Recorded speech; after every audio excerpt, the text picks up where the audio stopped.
Os mistérios do apóstolo São Paulo. Será que havia mistérios na vida do apóstolo São Paulo?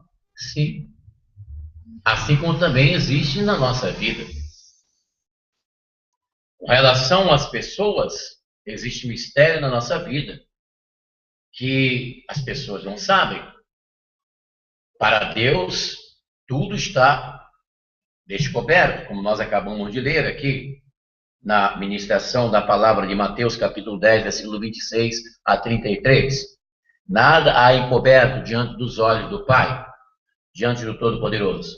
Porém, com relação às pessoas, existem segredos e mistérios. Sempre nós ensinamos aqui que as pessoas que são abençoadas por Deus, as pessoas que querem ter sucesso, é claro, tem que manter sigilo, tem que manter o segredo das coisas que pretendem fazer. Você não tem que estar falando a sua vida para ninguém, você não tem que estar dizendo os seus planos, os seus projetos para as pessoas, porque aí não vai dar certo, porque as pessoas vão energizar negativamente os seus projetos, seus planos, suas informações. As coisas que acontecem na nossa vida, nós temos que falar com o nosso Senhor, nós temos que, através da oração, falar com Deus, dizer a Ele na oração: olha, Jesus, eu estou passando por isso, eu estou passando por aquilo, estou numa situação assim, eu estou, o dono da casa onde eu moro falou que eu tenho que desocupar a casa, no momento eu estou sem condições, e você tem que contar essa história para Jesus, não é contar para o vizinho, para a vizinha, contar para o parente, porque, como nós cantamos, conta para Jesus onde é a sua dor. Você não pode estar revelando esse segredo da sua vida. Aliás, nós observamos na palavra de Deus, está escrito assim: os segredos do Senhor são para aqueles que o temem e os livra de todo mal. Então, se os segredos do Senhor são para aqueles que o temem, então o segredo que você tem, muito especialmente daquilo que vem de Deus para a sua vida, você não pode expor isso para ninguém, senão você vai perder a bênção, você vai perder o encanto da tua bênção, isso com certeza, né? E esse homem de Deus chamado apóstolo São Paulo, nós conhecemos na história sagrada que ele era um perseguidor da obra de Deus. Ele perseguia a igreja de Deus. No momento quando ele ia seguindo, segundo o capítulo 9 de Atos dos Apóstolos, quinto livro do Novo Testamento, segunda parte da Bíblia, nós podemos ver ali que o apóstolo São Paulo estava no caminho de Damasco para buscar uma carta de autorização do sacerdote para poder ter o poder de matar até os filhos, os do caminho, os filhos de Deus. E ali nós conhecemos na história sagrada o encontro que Saulo de Tarso teve com o nosso Senhor Jesus Cristo. Ele se converteu ao Evangelho. Ele se converteu. E nós podemos observar nessa vida do apóstolo São Paulo algo assim muito diferente com relação aos outros apóstolos. Quer dizer, ele tornou-se de um discípulo de Gamaliel, ele tornou-se um mestre, um apóstolo. Um apóstolo quer dizer enviado. Ele tornou-se, esse é o primeiro segredo, ele tornou-se um discípulo de Gamaliel, porque ele fazia parte da religião farisaica, ele tornou-se um mestre. Quer dizer, do lado de lá, do farisaísmo, ele era um discípulo. E do lado de cá do evangelho, ele tornou-se um apóstolo, enviado e mestre. O segundo mistério que podemos observar dentro da Bíblia Sagrada, do apóstolo São Paulo, é a vida conjugal dele. Nós não temos, assim, informações, ele não falou muito a respeito, aliás, ou quase nada, ou nada, a respeito da sua vida conjugal. Tá? A única coisa que podemos captar de Paulo no sentido de vida conjugal foi quando ele diz assim: bom que todos os homens fossem como eu, mas aqueles que não puderem se conter, casem-se, porque é melhor casar do que se abrasar. Os estudiosos da Bíblia informam que o apóstolo São Paulo ele foi casado. Por quê? Porque ele fez parte do Sinédrio. O Sinédrio era um conselho de 70 anciões do conselho dos fariseus, né, que comandava a religião farisaica, o judaísmo, né, no tempo de Jesus. E para fazer parte deste conselho do Sinédrio, teria que ser casado.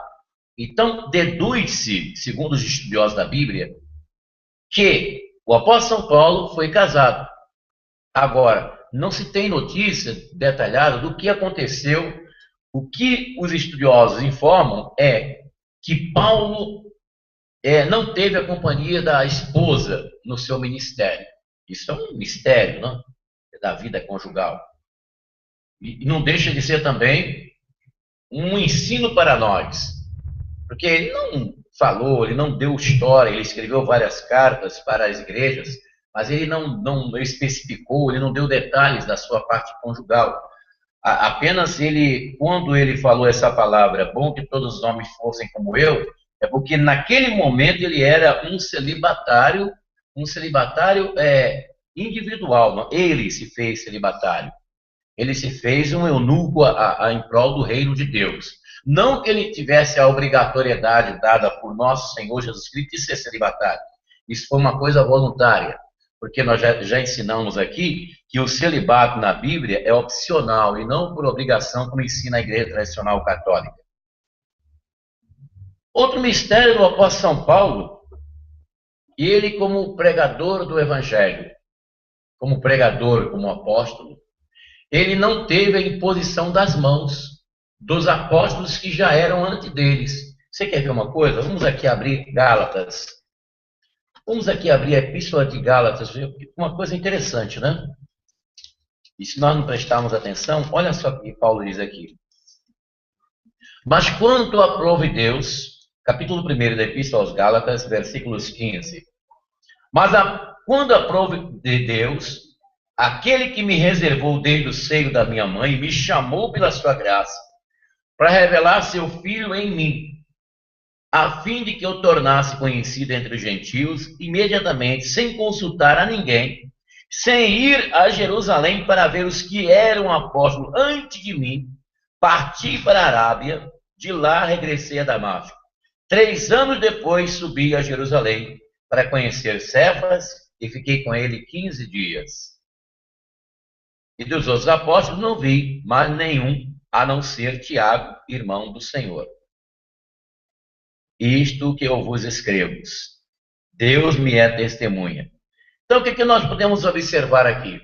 O apóstolo São Paulo ele não recebeu imposição dos apóstolos de Jerusalém, muito especialmente de Pedro, porque Pedro fora aquele que Nosso Senhor havia incumbido de apacentar as ovelhas. E ele não foi lá, ele mesmo diz aqui que não foi. E tornou-se o maior apóstolo do cristianismo. Tá? Então, para você entender isso, né? Para você entender isso aí, porque as coisas de Deus, a pessoa para entender tem que nascer de novo.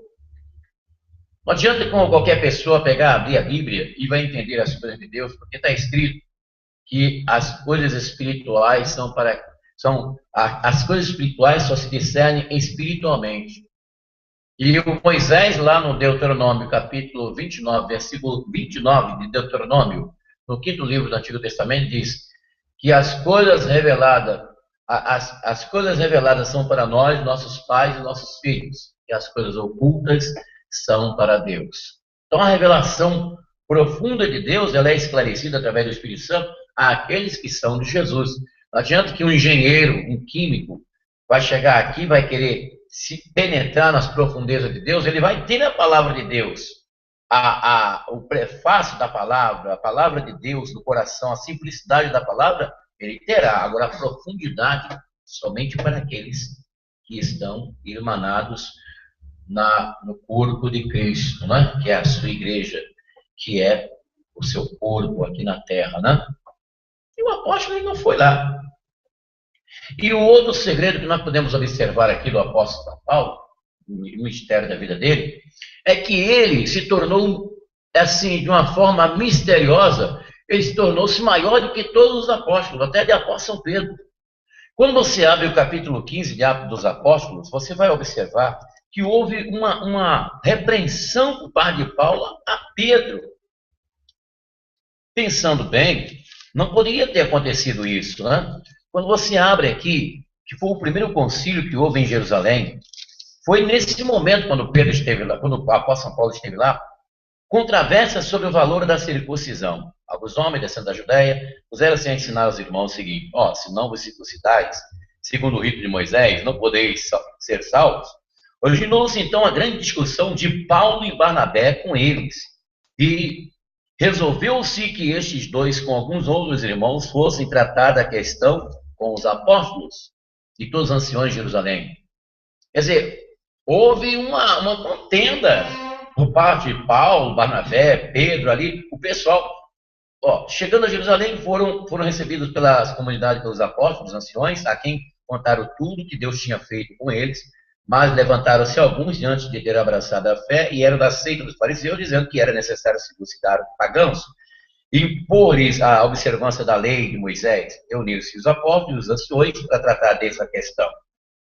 A fim de uma grande discussão, Pedro levantou-se e lhe disse: irmãos, vós sabeis que já há muito tempo Deus me escolheu dentre vós para que de minha boca os pagãos não ouvissem a palavra do Evangelho e crescem. Ora, Deus, que conhece os corações, testemunhou seu respeito, dando-lhes o Espírito Santo, da mesma forma que a nós. O que eu queria citar aqui é que houve uma contenda ali entre os apóstolos, por causa que o Paulo, ele também era judeu, ele fazia parte da tribo de Benjamim. Mas ele não aceitou esse negócio de circuncisão, de circuncidar as pessoas que estavam fazendo parte da igreja. Foi a primeira contenda. Você vê que logo no início da igreja primitiva, houve discussão. Toda a assembleia ouviu silenciosamente em seguida e ouviram Barnabé e Paulo a contar quantos milagres e prodígios Deus fizeram por meio deles entre os gentios. No meio daqueles testemunhos de bênçãos que estavam acontecendo, houve também a contenda, porque uns achavam que o povo tinha que circuncidar e o outro achava que não. Então, por aí você observa que a questão de incompatibilidade de ideias, de conceitos, de doutrinas, de dogmas, já começou ali, no primeiro concílio que houve, o concílio apostólico de Jerusalém, com a presença do apóstolo Paulo, que também não aceitou as ideias que eles estavam querendo colocar, inserir na igreja, que era circuncidar o pessoal, né? Isso era um costume estritamente dos judeus, e estavam querendo proliferar isso até mesmo para aqueles que não eram judeus. E a contenda foi muito forte. A moral da história que eu quero dizer aí é o seguinte, que Paulo, diante dessa comunidade aqui, junto ele, não obstante que há pouco tempo atrás ele era perseguidor deste povo, e depois ele tornou superior a todos eles aqui, a todos eles. Teve um momento que na primeira viagem missionária que o apóstolo São Paulo fez, a primeira viagem missionária, fora ele, Barnabé e Marcos. Mas na primeira viagem missionária, quando eles estavam lá na viagem, o Marcos desistiu. Marcos desistiu de continuar. Paulo não gostou disso, né? Paulo não gostou de Marcos ter desistido no meio da viagem missionária primeira. Aí Paulo ficou indignado, mas tocou o barco, foi embora. Aí veio a segunda viagem missionária. Na segunda viagem missionária, Marcos queria ir. Paulo falou assim, não, você não vai.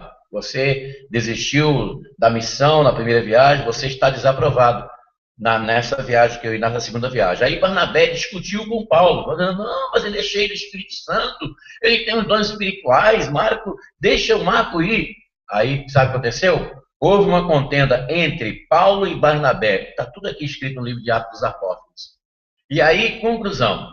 Paulo chegou e disse assim, Barnabé falou o seguinte, você fica com Marcos, leve aí a mala para sua casa, para você quiser, eu vou sozinho. Aí houve já a separação entre Paulo e Barnabé. O que você observa é que Paulo, no seu apostolado, no seu chamado ministerial, ele se manteve com o punho de ferro, com o superior, até mesmo o apóstolo São Pedro. Ele se manteve ali. Isso acontece também nos nossos dias, viu, pessoal? Isso acontece devido à atitude, né? Porque muitas das vezes as atitudes das pessoas falam mais alto do que as palavras. Note bem, quando se trata de povo de Deus, de igreja de Deus, do povo de Deus, as atitudes falam mais alto do que as palavras. E Paulo tinha muita atitude, né? Ele era um homem sábio, entendeu? Lá do outro lado ele era discípulo, desse lado ele tornou-se apóstolo. Lá do outro lado ele era submisso, do lado do cristianismo ele tornou-se um líder espiritual, de muita pujança, de atitude tremenda. Ele deu a vida, né? Ele disse: o meu viver é Cristo, o meu morrer é ganho. Entendeu? Nada tenho que me gloriar a não ser na cruz de Cristo. Era um homem abnegado pela obra, tinha amor e paixão pelas almas, mas ele se impunha. Porque se ele baixasse a cabeça, ele não seria nós. Se ele fosse um apóstolo de cabeça baixa, de repente nós não estaríamos falando nele aqui hoje, 2000 anos depois. Mas como ele foi um homem que assumiu o chamado de Deus na vida dele, assumiu o chamado de Deus, ele se colocou na posição que Deus quis que ele que ficasse, e ele cumpriu a missão, então Deus honrou o ministério dele e ele foi abençoado. Nós aprendemos nessa vida do apóstolo São Paulo, nessas situações que nós descrevemos aqui, aprendemos que você tem que assumir o que Deus colocou na sua vida, para que Deus te chamou. Você precisa ter essa consciência, você precisa saber disso, entendeu? Por isso que nós vamos fazer aqui a pastoral da evangelização, que vai começar, vai ser nas quartas-feiras.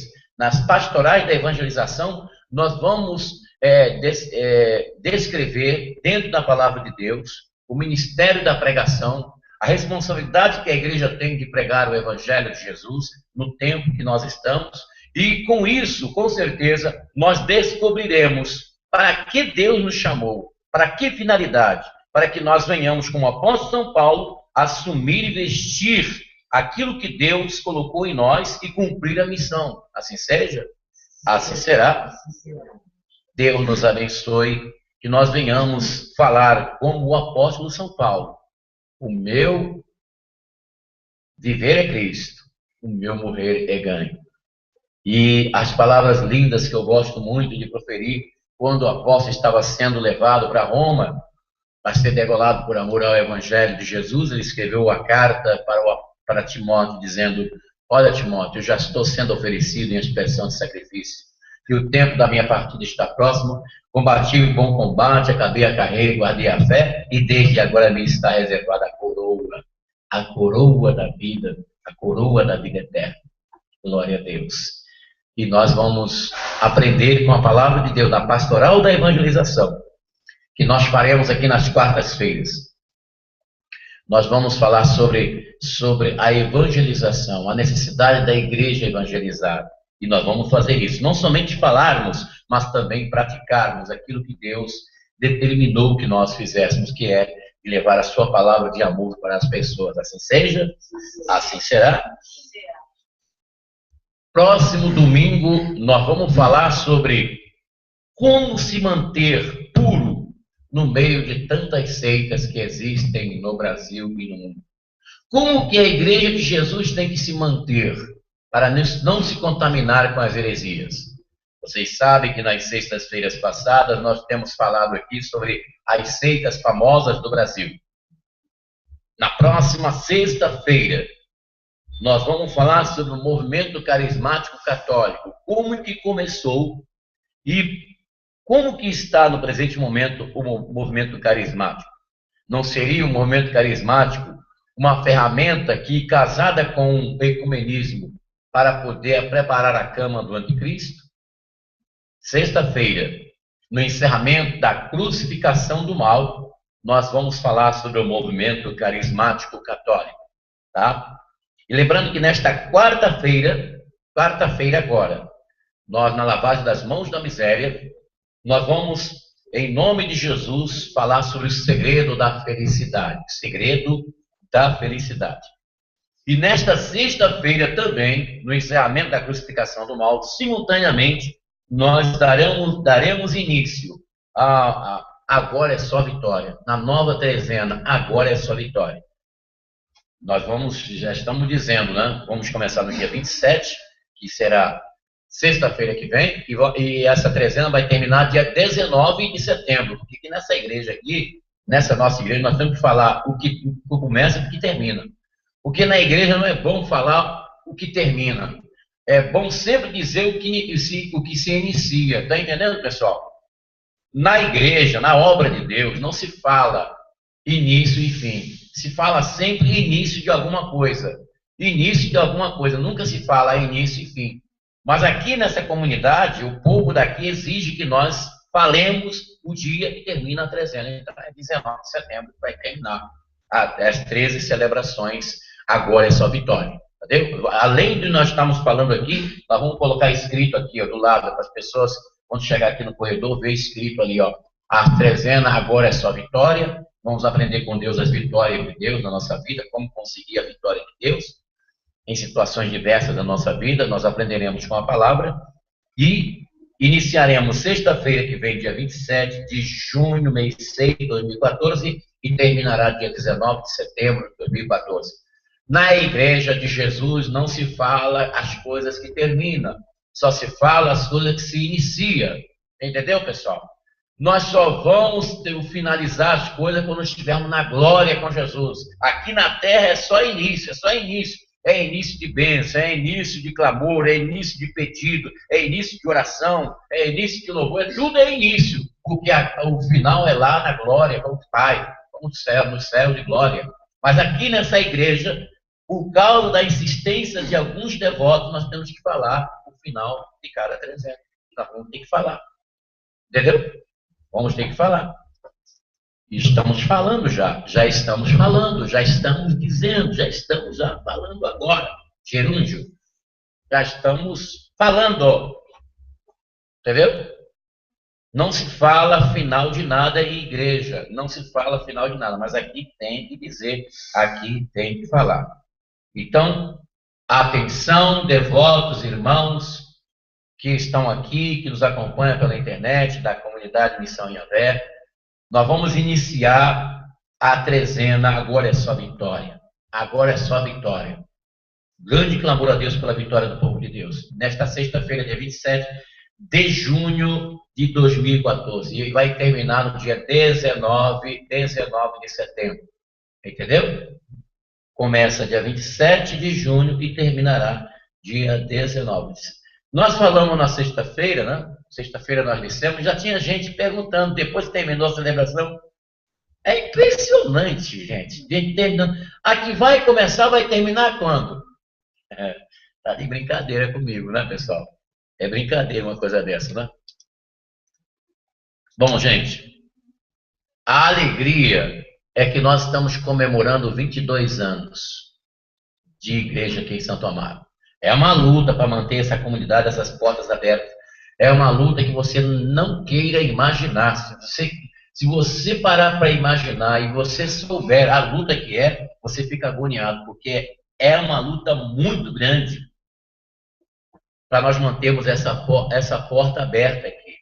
Você não sabe a luta que é. Mas nós vamos glorificar a Deus pelos 22 anos da nossa igreja em Santo Amaro. Toda ocasião do aniversário da nossa igreja, nós estamos em batalha espiritual, estamos em luta contra o inferno, entendeu? Mas nós haveremos de vencer, porque estamos em oração e jejum com Deus, e nós vamos vencer em nome de Jesus, porque está escrito, resistir ao diabo e ele fugirá de vós. Assim seja, assim será. E nestas sextas-feiras, da comemoração dos 22 anos do aniversário da nossa igreja, nós distribuiremos a água milagrosa para a cura, para você ser curado por Jesus. Já nesta terça-feira, eu já vou levar a água para o monte, para consagrar, e você vai receber o frasco para você levar para sua casa, para colocar na comida, para colocar no feijão, no arroz, na hora que você estiver fazendo comida, para abençoar toda a sua família, para curar os enfermos. Nós vamos fazer uma guerra contra a enfermidade, contra a dor, contra a enfermidade, para você ser uma pessoa abençoada, sem dores, assim seja, para você ser uma pessoa sadia, com saúde, não uma pessoa que está na igreja, está cantando e está sentindo dor no seu corpo, está cantando e está com dor de cabeça. Aí não funciona, né, pessoal? Aí não tem condição.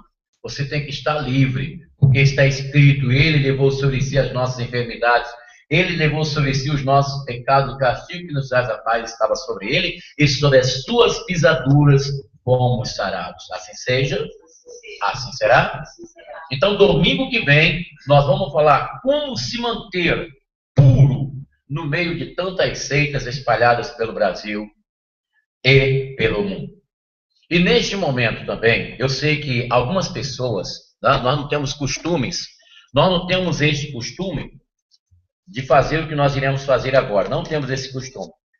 Nós temos devotos da nossa igreja que estão em alguns lugares do Brasil, né, que nos acompanham, pessoas de Minas Gerais, Rio de Janeiro, Belém do Pará, né?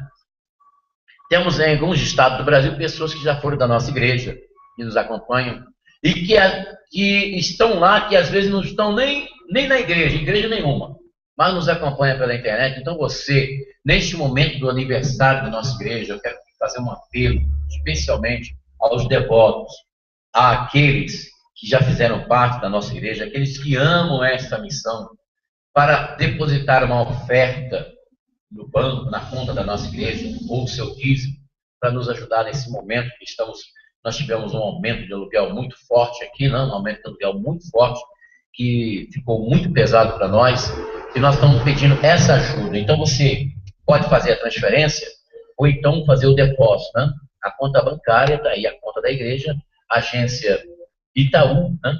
Banco Itaú, agência 0160, conta corrente 55839-1. Está aí, Banco Itaú, agência 0160, conta corrente 55839-1. Você pode fazer a transferência pela internet, né? Ou então você pode fazer o depósito aí na sua cidade, no seu local, porque a nossa igreja está precisando. Então você que ama essa missão, você que foi abençoado, que recebeu uma grande bênção aqui nesta comunidade, nesta igreja, quando você esteve aqui na ocasião, nesses anos passados. Então, e uma oferta de gratidão ao Pai, em gratidão a Deus, em gratidão, não que você esteja pagando nada, porque bênção de Deus não se paga, mas para ajudar essa missão, para ajudar as nossas despesas. Nós ficamos numa situação muito difícil no momento que tivemos um aumento estupendo, tudo aqui em Santo Amaro está aumentando de uma forma tremenda, está todo mundo reclamando, as pessoas que trabalham em comércio, eu tenho as pessoas que eu converso por aí, né? Então, por causa desse metrô que foi aqui feito, né? O metrô foi ampliado aqui em Santo Amaro, então os valores dos aluguéis, dos imóveis aqui de Santo Amaro tiveram um aumento estupendo, um aumento de quase 100%. Aqui também nós tivemos um aumento de quase 100%, pessoal, nós aqui. E então, você que ama a nossa igreja, nós estamos fazendo este apelo, tá? Pelo ar, estamos fazendo este apelo pelo ar. Nós não temos o costume de fazer isso. Só que a situação ficou assim muito apertada para nós. Então, neste momento, estamos completando 22 anos de igreja aqui em Santo Amaro. Você pode carinhosamente fazer isso, depositar a sua oferta na conta da igreja, Banco Itaú, agência 0160, conta corrente 55839-1. Tá bem? Com certeza, Deus vai te abençoar, Deus vai recompensar você, com certeza. Isso, até mesmo você tem certeza disso, e vai acontecer a bênção na sua vida, em nome de Jesus. Muito obrigado desde já, e Deus abençoe você. Você que me acompanha pelo YouTube, você pode se inscrever no nosso canal. Nosso canal Missão Yahvé. É só você clicar nessa parte vermelha que está escrito aí, inscrever-se. E automaticamente você estará inscrito no nosso canal. E todas as vezes que nós postarmos os vídeos aqui, você receberá aí no seu canal o vídeo gravado diretamente do Santuário Yahvé de Santo Amaro, São Paulo, capital. Se você quiser entrar em contato conosco, o telefone é 2597-6926, prefixo 11, São Paulo. Você pode também mandar o seu e-mail, missãoiavé@gmail.com. missãoiavé@gmail.com. Você pode também, pelo nosso site, www.missãoiavé.com.br, no nosso site, no homepage, na primeira página, você pode fazer o seu pedido de oração também. Você escrever lá o seu pedido de oração, o seu nome, o nome da sua empresa, o nome daquilo que você está pedindo ao nosso Senhor, que nós levaremos para o monte para interceder por você, você de qualquer parte do Brasil, tá bem? www.missãoiavé.com.br. Este é o nosso site, na nossa igreja, que ainda está em construção. Né? Um site que está em construção todos os dias, é o nosso. Né? Todos os sites estão prontos, mas o nosso ele está em construção ainda. Sempre faltando algum ícone, alguma coisa para completar, é só Jesus com a sua misericórdia, né, pessoal? Eu tenho que estudar mais web design para saber mexer nas ferramentas, né, no Firework, nessas coisas lá, para poder fazer as coisas melhores aí, porque tudo que nós temos que fazer tem que pagar, né? Esse negócio de site, vocês que estão acostumados sabem que tem que pagar as coisas para o web design, para poder fazer lá as coisas que nós pedimos, que é necessário fazer, e tudo tem que pagar nesse planeta, né, pessoal? E por isso que você vê o nosso site é uma coisa simples, humilde daquele jeito, porque nós queríamos ter assim um site com linkagem até com o Vaticano, com Israel, com as partes sagradas da Terra. Mas para fazer isso, tem que pagar o web design para fazer essas coisas. Porque eu fiz curso de web design, mas ainda não sei, assim, eu não tenho assim, atividade constante de prática de web design. Né? Eu sei fazer alguma coisa do meu jeito, mas profissionalmente, eu não tenho atividade de web design. Tem que pagar o profissional para fazer. Por isso que você vê o nosso site simplesinho, no ar na internet, www.missãoiavé.com.br. Tem um localzinho lá que você pode fazer o seu pedido de oração e você vai ser abençoado em nome de Jesus. Eu quero dar um alô para o pessoal do Facebook, Twitter, um abraço. Você que no mundo nos acompanha, Deus abençoe e a qualquer momento eu vou estar por aqui trazendo para você a palavra de Deus em nome de Jesus, o nosso Senhor.